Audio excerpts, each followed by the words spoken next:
Que Dieu vous bénisse, que le Saint-Esprit, l'Esprit de Dieu qui nous a guidés, qui a pris soin de l'Église universelle,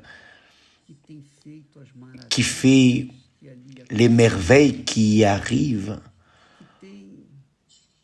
qui a dirigé, conduit la vie de ceux qui sont sincères. Ce n'est pas parce qu'ils méritent, non, mais parce qu'ils sont sincères. La sincérité est quelque chose d'une extrême valeur pour Dieu, très grande valeur.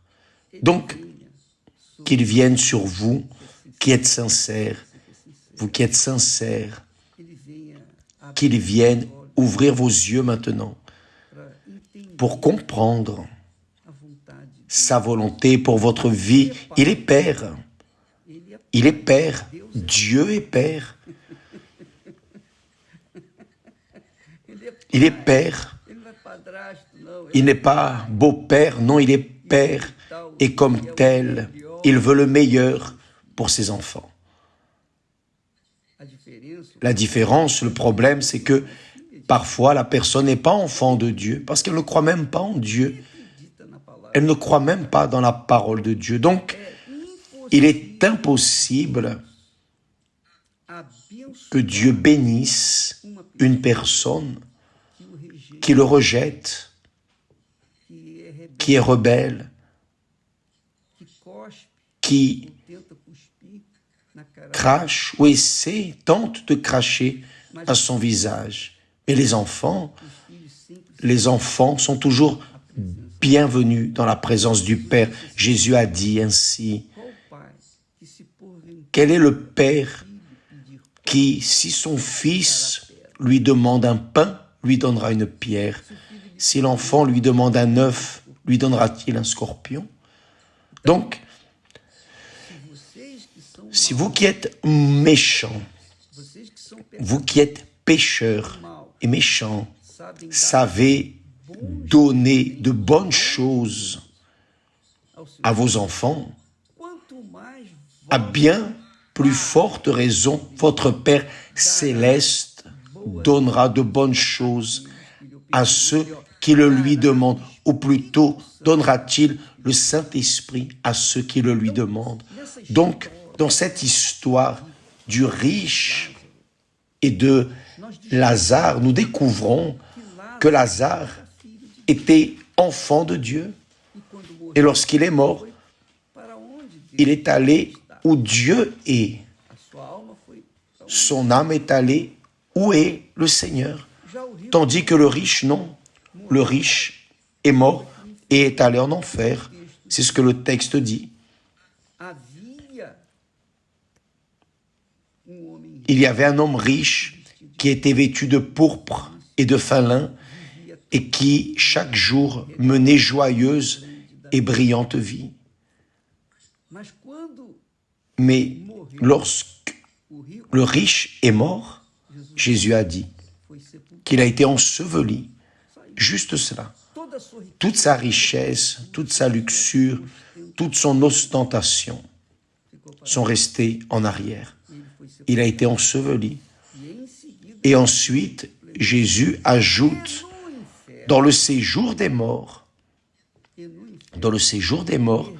il leva les yeux, et tandis qu'il était en proie au tourment, vous pensez que Dieu enverrait un enfant en enfer? Il suffit juste de penser un peu, juste un peu. Si c'est trop fatigant, cela vaut la peine juste de penser un peu. Quiconque est enfant du bien, lorsqu'il meurt, son âme va dans le sein du bien, vers le bien, qui est le propre Dieu. Mais qui est enfant du mal va où est le mal, le diable, Satan. Vous savez, vous qui me regardez en cet instant, vous dites, ah, je ne crois pas en enfer, je ne crois pas au ciel. D'accord, je respecte votre croyance, mais vous croyez dans le bien, n'est-ce pas? Et dans le mal aussi, oui ou non? Vous croyez qu'il y a le bien et vous croyez qu'il y a le mal. Vous ne croyez pas, bien sûr. Peut-être, vous qui ne croyez en rien, vous vivez le propre enfer. Vous savez ce qu'est le mal mieux que moi. Donc, vous ne pouvez pas ne pas croire dans le mal parce que vous vivez dans le mal. Dépressif, vous avez envie de mourir. Vous entendez des voix disant « Tue-toi, va te reposer. » Oui ou non? Vous sentez de constants maux de tête, des insomnies, de la nervosité, de l'anxiété. Votre vie économique va de mal en pire. Vous êtes révolté contre tout et tous. Vous portez en vous le mal, qui est un esprit. Le mal est un esprit. Le mal est spirituel, tout comme le bien est spirituel. Le mal aussi est spirituel, tout comme le bien est un esprit, et l'esprit de Dieu, l'esprit du bien. Le mal est aussi l'esprit du mal, un esprit du mal. Donc vous devez convenir que la preuve est dans votre propre vie que le mal existe. Or, si le mal existe, le bien existe aussi. Je vous pose une question. Qu'allez-vous faire avec cette connaissance? Si vous vivez une vie de disgrâce, vous savez que vous devez, qu'il doit y avoir une vie heureuse, bénie. Et vous devez avoir vu cela et même jalousie ceux qui sourient. Vous êtes une personne triste. Et quand les autres sourient, rient, vous êtes en colère, fâché. Vous savez pourquoi? Parce que vous pensez que je plaisante. Mais, mes amis, je ne peux rien faire. C'est votre décision personnelle, de votre intelligence.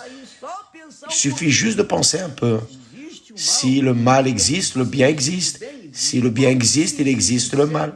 S'il existe le ciel, il existe l'enfer ou pas. La science peut prouver le contraire. Par hasard, la science peut-elle prouver le contraire? S'il existe la mort éternelle, il existe la vie éternelle. Donc, pensez avec moi. Quiconque est enfant de Dieu est enfant du bien.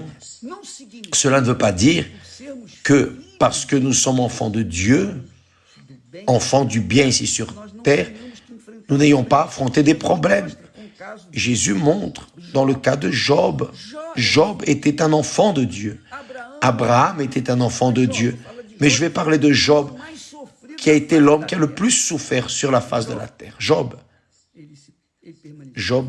est resté fidèle parce qu'il croyait dans l'esprit du bien. Il croyait dans le Dieu du bien. Il croyait dans le Dieu d'Abraham. Nous allons alors parler du pauvre mendiant Lazare qui était à la porte du riche, couvert d'ulcères, probablement. Une lèpre, il était tout lépreux.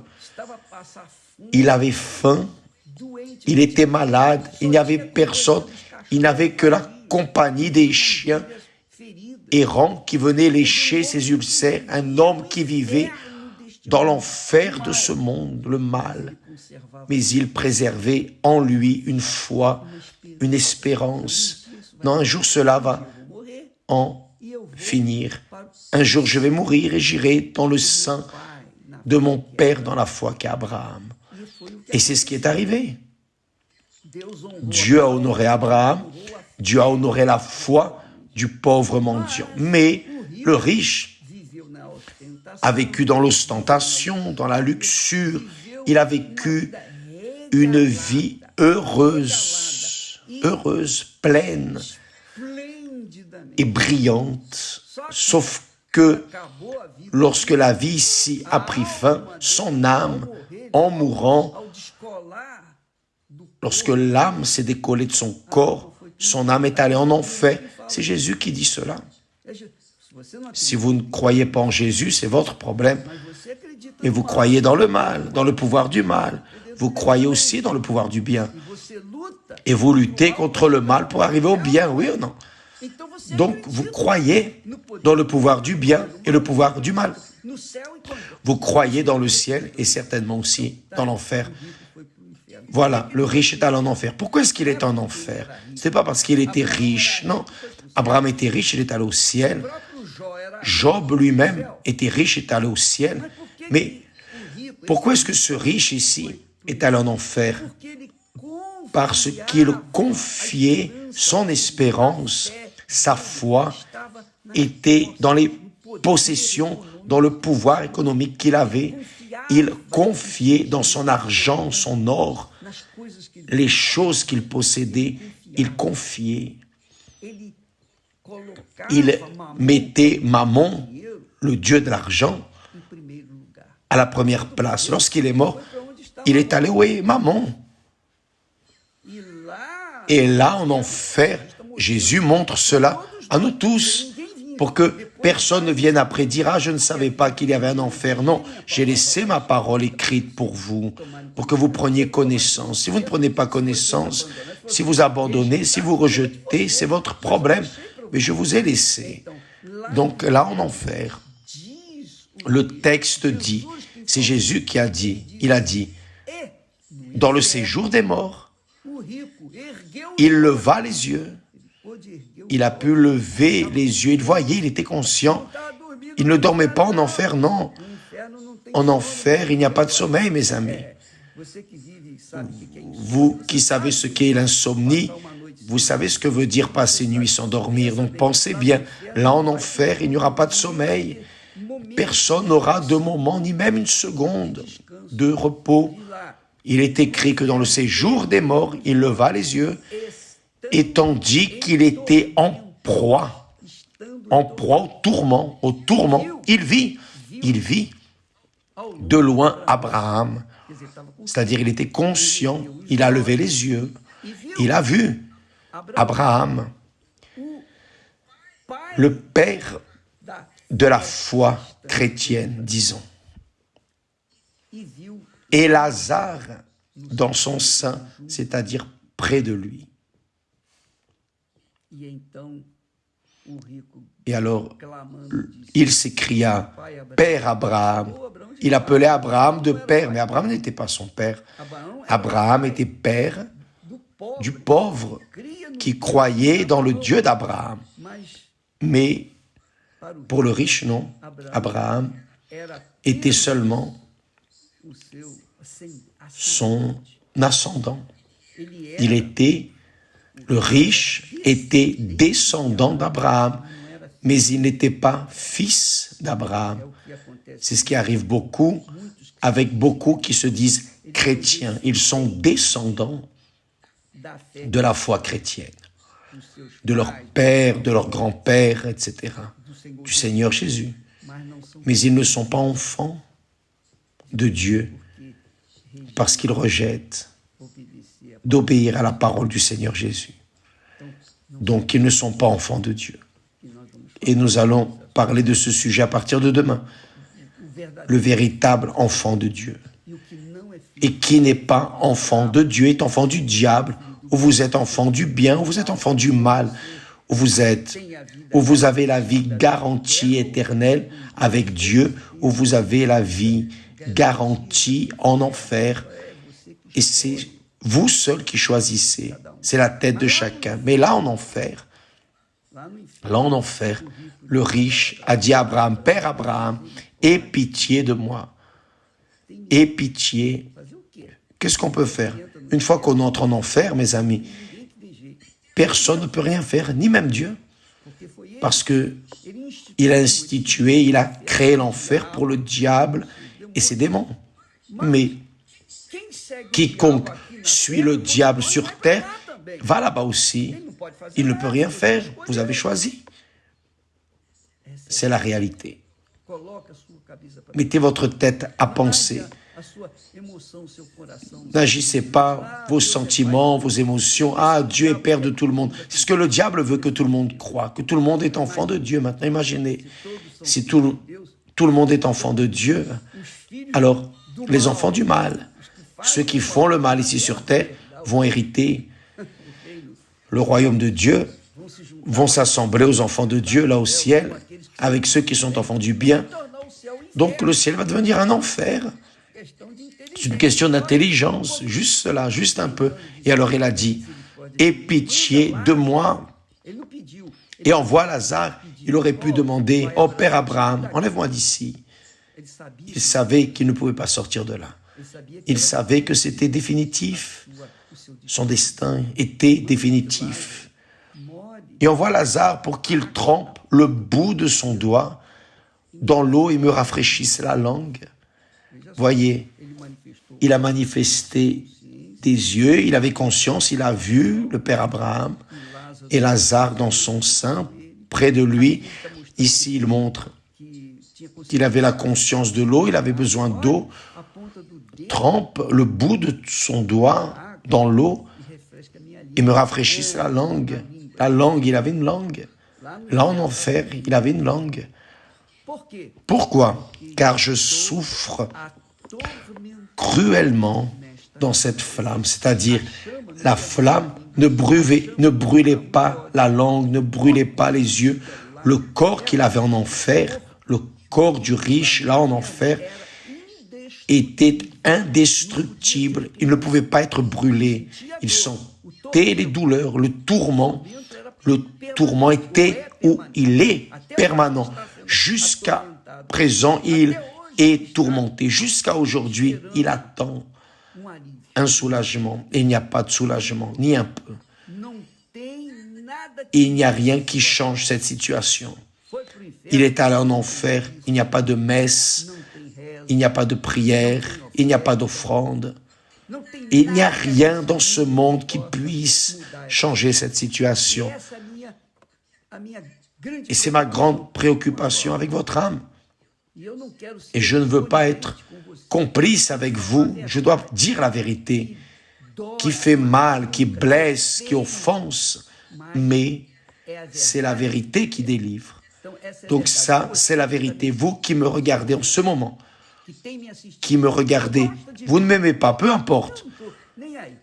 Ça ne me préoccupe pas. Je veux que vous soyez bénis. Que vous m'aimiez ou que vous ne m'aimiez pas, peu importe, sachez cela. Si vous mourrez sans être né de l'esprit du bien, du Saint-Esprit, vous allez en enfer. Personne ne peut délivrer votre âme. Mais si vous naissez du Saint-Esprit, vous commencez à vivre à partir de maintenant l'éternité. Votre éternité commence ici maintenant parce que Jésus a dit qui croit, qui vit et croit en moi ne mourra jamais. Ne mourra jamais. Il a dit cela et je crois en cela. Que Dieu vous bénisse tous, que le Saint-Esprit vienne vous aider à comprendre ce texte au nom du Seigneur Jésus. À demain.